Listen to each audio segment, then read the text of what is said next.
Hello, I'm Eric Reynolds, the Bandana Man, and today let's talk about keeping our gear dry when we're on a canoe trek. Okay, you're out there in the canoe, maybe you dump, maybe it rains. Either way, you want to make sure your gear stays dry. So what do? Well, dry bags.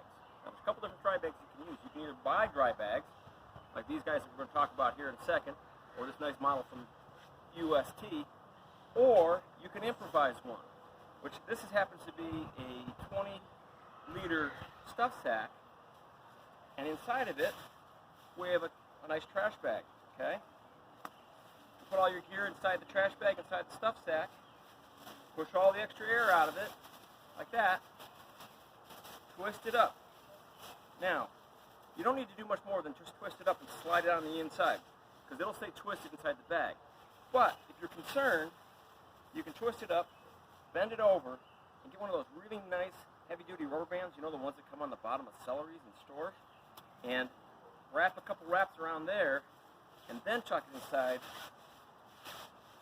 your stuff sack, close it up, and voila, you have yourself a very nice improvised dry bag. But let's say you want to go with the purchased route. All right, fantastic. Well, we have these nice ones from Outdoor Products, and we'll take them out. This is a nice 20-liter dry bag, so that means it's going to be about a little less than 2 feet tall, about 11 inches. Okay, and when it rolls out, it looks sort of like this. Here comes the paper. It's going to look like this. All right, nice bag.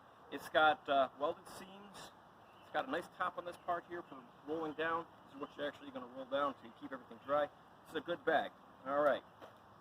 You also have a couple different models here. Okay, these are the smaller models. These are also by Outdoor Life. They're color coded. That's nice. You have yellow, red, and blue. Your blue is your 2.1 liter. Your red is your 4.1 liter. And then here's your yellow one. That's a 10.6 liter. I find these yellow ones really, really useful as stuff sacks for light sleeping bags for summer use. Okay? But these things are great. Both cases, what you're going to do is you need to roll the top down at least three rolls when you're using them. Now, one thing about these dry bags and all dry bags is that they're not designed to be submerged. They're water resistant. What that means is if you flip the canoe, if it's pouring rain out, it's going to keep the stuff dry. It's not going to stay dry if you sink it to the bottom of the lake and hope that it'll stay there. Or if you leave it soaking and floating for a long period of time, it probably won't stay 100% dry there either. They're water resistant, not waterproof, okay? Especially if submerged. Something to remember. But no matter what, they're better than nothing, okay? So, now let's talk a little bit about how you get gear into your bag. I'm going to use this nice UST bag, and we're going to talk a little bit about some of the gear that I'd be taking on a trip if I was going to go up, which I am, in a very short period of time, on a canoe trek. All right, first off, you've got my ditty bag, okay? Your ditty bag is the items that are smellable items, okay? In this case, it's my toothpaste, my toothbrush, my comb.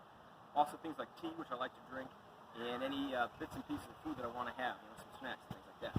All those go in my ditty bag. The reason it's separate is this does not go in your tent, this does not go in your gear, this goes up in the bear bag at the end of the night. Otherwise, you're going to have a visit from Mr. Chipmunk, that's your best case, Mr. Raccoon, not quite as good of a case, or Mr. Bruin. That's a worst case scenario. You really don't want to have any of those guys come visit you, but you definitely want to make sure Mr. Parrot is going to visit you. Chipmunk's actually the worst because they'll eat through your gear to get at the things that smell good. They're very, very destructive. These are all my clothes that I'm going to be using for the week. These are my spares. Whatever I'm not wearing are here. I got various things in here, like a jacket. I've got a knit cap, change of shirt, change of socks. My nice wool socks for sleeping in at night. Okay. My Thermarest Neo Air sleeping pad, and like I said, my lightweight summer sleeping bag in a dry sack. Okay. So let's talk about getting all our gear in. Okay. This is basically a cram fest. What we're going to do first is we're going to put in the sleeping bag. That's the easy part. It's already in a bag. Then we're going to put in the Thermarest. The ditty bag's next because it can fill in the corners, the bottom. Right, like that. So you push everything down the bottom. And then there's my gear. That doesn't fit in nearly so nice because it's kind of heavy. Now, I could always leave out the separate bag and just throw my gear on top. That's doable. It's This is a little nicer to pull this out. Besides which, by having it in its own stuff sack like this, it makes a really handy pillow for the trip. And I don't have to pack a pillow for my head then. So anyways, we're just going to cram this thing in here.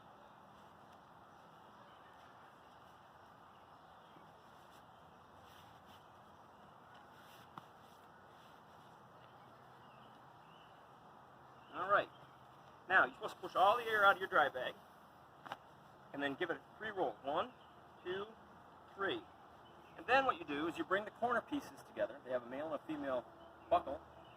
Snap them, and you're done. Voila! Everything's nice and dry in here, okay? And this will keep out most of the water, most of the splashes, even if you dump, even if it's pouring down rain. The other good thing is there's a lot of air stuck in this. So if you do dump, this is going to help your pack to float. Now, speaking of packs, there's a couple different types of packs that you could have.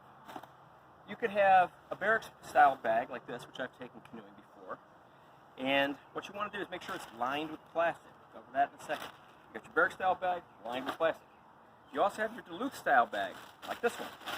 Again, lined with plastic. The reason why you line it with plastic is you want just that much extra protection against water in your gear. So, you got your Duluth-style bag lined with plastic, like this.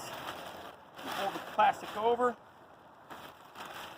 so that the stuff that's on the front, where the buckles are, is tucked down towards where the straps are, because the straps are going to go down in the canoe, and you put it in your bag.